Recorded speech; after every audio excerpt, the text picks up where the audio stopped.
حضرت عباس سے کسی نے کہا تھا اللہ کی سب سے بڑی نعمت، تو بخاری اٹھانا، فرمانے لگے محمد نعمت اللہ، بخاری ہے بخاری، فرمایا محمد اللہ کی سب سے بڑی نعمت ہے، صلی اللہ یہ سب سے بڑی نعمت ہے۔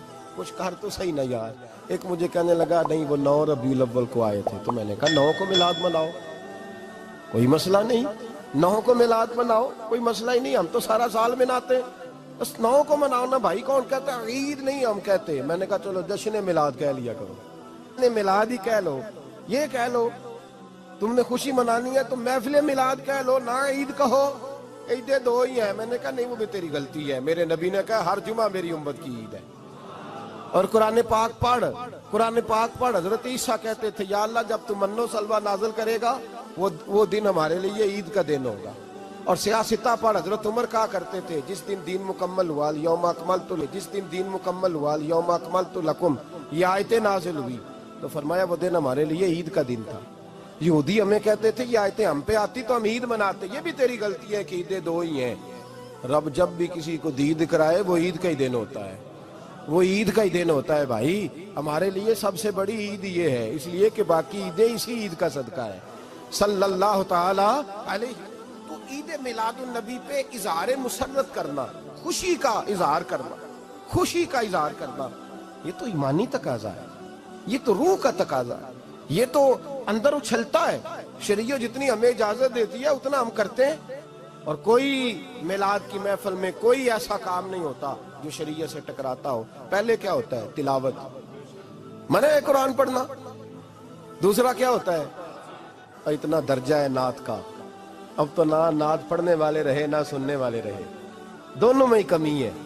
اور میں اکثر کہتا ہوں نعت پڑھنا اتنا کمال نہیں جتنا سننا کمال ہے۔ سننے والا کوئی ہونا چاہیے، نعت سننا زیادہ معنی رکھتی ہے۔ اس کی وجہ یہ ہے کہ نعت پڑھنا صحابہ کی سنت ہے اور سننا محمد مصطفیٰ کی سنت ہے، اور سننے والے کا درجہ، ہاں تیرا درجہ زیادہ ہے اگر تو سمجھے تو۔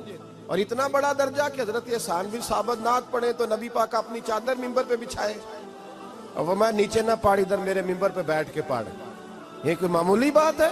رسول اللہ کی نعت سننا، بلغ العلا بے کمال ہی کشف الدجا بے جمال ہی حسنت جمیع۔ شیخ سعدی کہتے ہیں 3 فقرے لکھے تو چوتھا ہوتا ہی نہیں تھا، میں سو گیا، بڑا پریشان تھا کہ چوتھا فقرہ نہیں بن رہا۔ بلغ العلا بے کمال ہی کشف الدجا بے حسنت جمیع، چوتھا لکھا نہیں جاتا تھا، نیند آ گئی، میری آنکھ لگی تو محبوب کا دیدار ہوا۔ حضور نے فرمایا پریشان پڑے ہو؟ میں نے کہا محبوبہ 3 لکھے ہیں چوتھا بن ہی نہیں رہا۔ حضور نے فرمایا چل سنا نا مجھے، یہ چھوٹا نعت پڑھنا کوئی چھوٹا کام ہے؟ یہ تو ہم نے کھاتا ہی غلط لوگوں کو دے دیا ہے، وہ تو اس قابل ہی نہیں تھے کہ نعت سنی جاتی۔ بلغ العلا بے، شیخ سعدی کہتے ہیں میں سنانے لگا اور مصطفیٰ سننے لگے۔ بلغ العلا بے کمال ہی کشف الدجا بے جمال ہی حسنت جمیع خصال ہی۔ تو حضور نے فرمایا چل سعدی کہہ دے صلو علیہ وآلہ، کہہ دے صلو علیہ وآلہ۔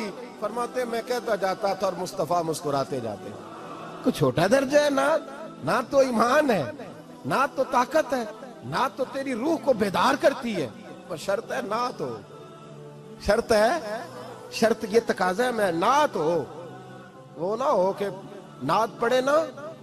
میرے حضرت صاحب فرماتے ہیں نعت کا مقصد ہے جب بندہ نعت پڑھے تو اس کا دل نبی پاک کے گنبد کی طرف جائے، جب نعت سنے تو اس کی توجہ رسول پاک کی جانب جائے، یہ نہ ہو کہ نعت سنے تو توجہ گانے کی جانب جائے، یہ نہ ہو کہ نعت ہو رہی ہو تو لوگ کہیں، میرے کان میں لوگ کہہ دیتے، آپ یقین کریں محفل میں بیٹھے لوگ کہتے ہیں فلانے گانے کی طرز پہ لاندہ جی، تو کدھر گیا دھیان اس کا؟